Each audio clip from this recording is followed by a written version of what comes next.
Assalamualaikum warahmatullahi wabarakatuh.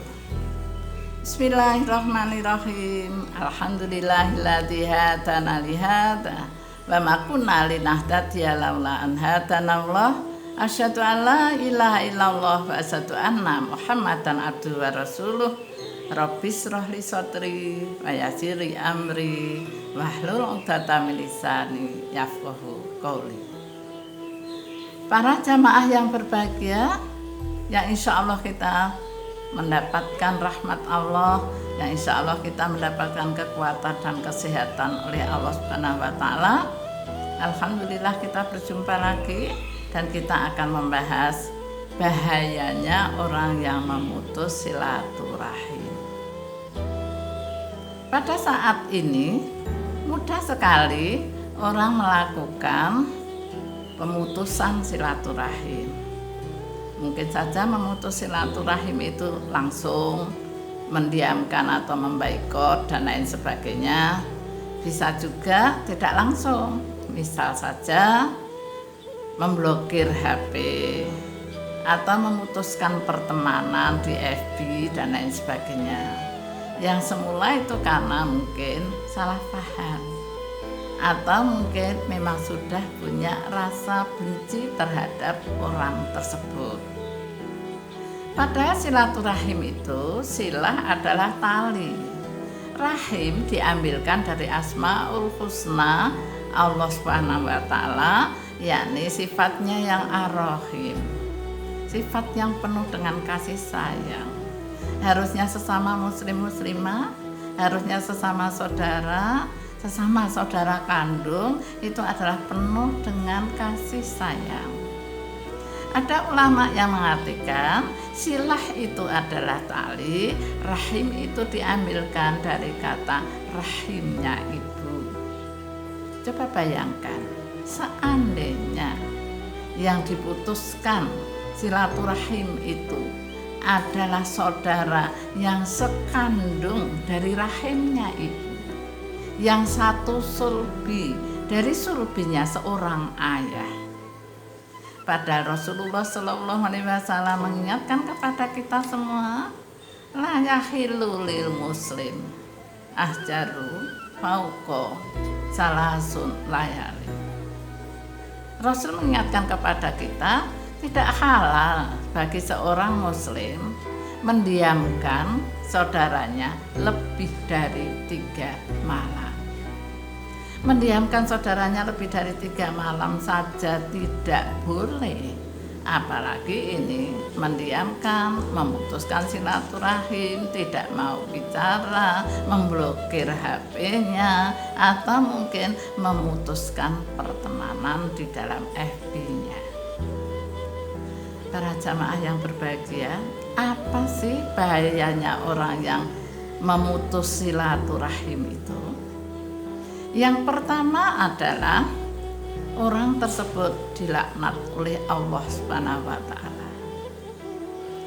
Dalam Al-Quran surat Muhammad ayat 22-23 Allah berfirman, hal asaitum intawallaitum antufsitu fil ardi al tuqatti'ul arhamakum ulaika alladzi laknatullah afasamakum wa a'ma absarakum. Ya, artinya ialah, apakah kalau kamu itu diberi kekuasaan oleh Allah, kemudian kamu akan merusak bumi dan kamu akan memutuskan silaturahim?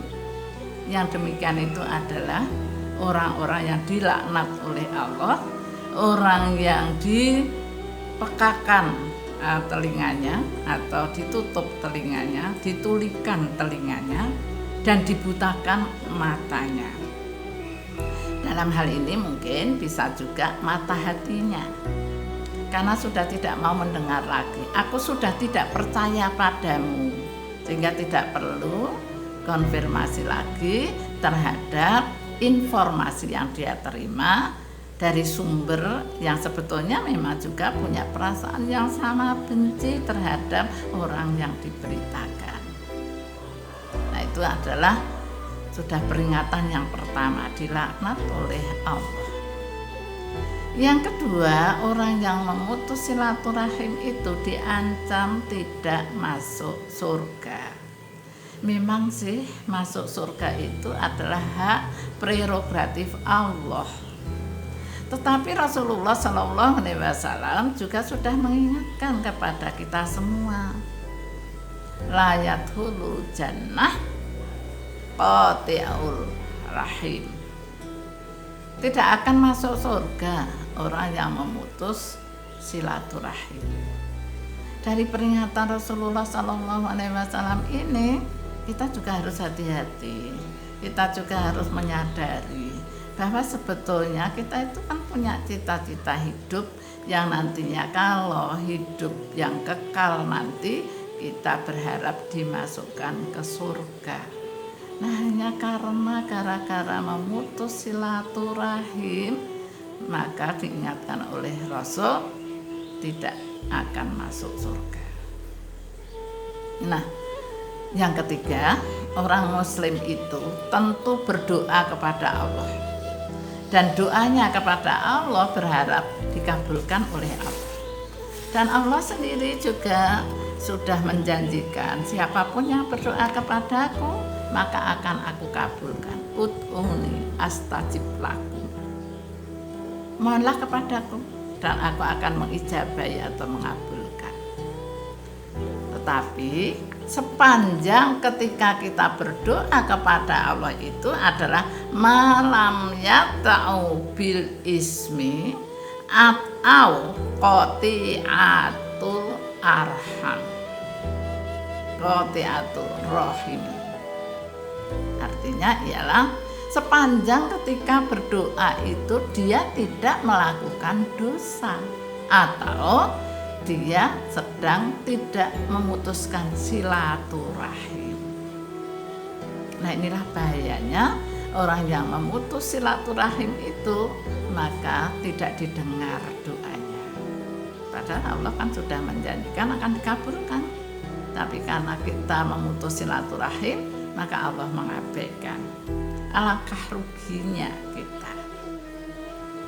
Di sisi lain, yang keempat, bahayanya orang yang memutus silaturahim itu ialah akan mendapatkan siksa di dunia maupun di akhirat.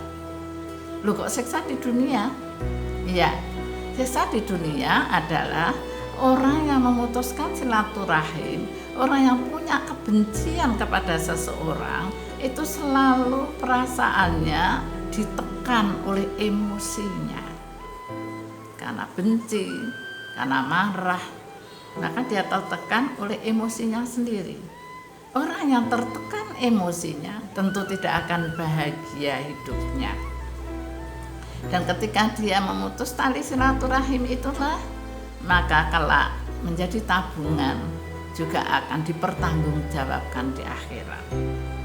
Bahkan Rasulullah SAW melalui hadis riwayat Tirmidzi juga mengingatkan, tidak ada dosa satupun yang tidak diampuni oleh Allah kecuali orang yang memutus silaturahim akan dipercepat azab dari Allah atau siksa dari Allah di dunia dan di akhirat. Memang kita pernah mendengar yang dipercepat siksanya Allah di dunia dan akhirat itu adalah uququl walidain, durhaka kepada kedua orang tua. Tapi memutus silaturahim dengan saudaranya ini pun juga akan dipercepat siksanya di dunia dan di akhirat. Na'udzubillahi min dzalik. Nah, yang kelima, ternyata orang yang memutus silaturahim itu juga dibenci oleh Rasulullah SAW.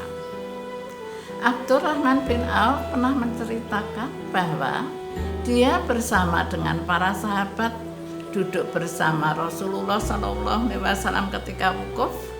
Nah, sebelum Rasul bersabda yang banyak, Rasul itu bertanya lebih dahulu kepada para sahabat yang mengelilingi Rasulullah SAW. Apakah di antara kamu ada orang yang memutuskan silaturahim dengan saudaranya?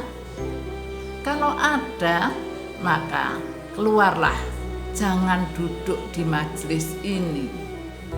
Nah, ini kan berarti pertanda bahwa Rasulullah SAW itu membenci terhadap orang yang memutus silaturahim. Padahal harusnya kita mencintai Rasul. Dan kalau kita mencintai Rasul itu, insya Allah juga akan dicintai oleh Allah. Mengingat begitu besarnya bahaya dari orang yang memutus silaturahim, dilaknat oleh Allah, tidak masuk surga, doanya tertolak, dan disiksa dunia dan akhirat, termasuk juga dibenci oleh Rasulullah SAW. Saya mengajak kepada diri saya sendiri, syukur kepada para jamaah, mari kita hilangkan rasa benci kepada saudara kita, dan jangan sampai kita memutus silaturahim saudara kita. Bahkan kita jaga silaturahim saudara kita. Jangan sampai kita menjalin ukhuwah dengan orang lain begitu baiknya, tetapi pada saudara sendiri, saudara kandung, kita memutus silaturahim. Astaghfirullahaladzim, la ilaha illa anta subhanaka inni in kuntu minadz dzalimin. Astaghfiruka wa atubu ilaih. Rabbana Allahumma Rabbana la tu'akhidna in nasina aw akhtana. Kami mohon ampun kepadamu ya Allah, tidak ada Tuhan melainkan Engkau yang maha suci. Kamilah orang yang dolim, yang memutuskan silaturahim. Kami mohon ampunanmu ya Allah, kami bertobat kepadamu ya Allah. Ya Allah, janganlah Engkau siksa kami ketika kami lupa atau melakukan kesalahan. Demikian para jamaah yang berbahagia, semoga bermanfaat. Assalamualaikum warahmatullahi wabarakatuh.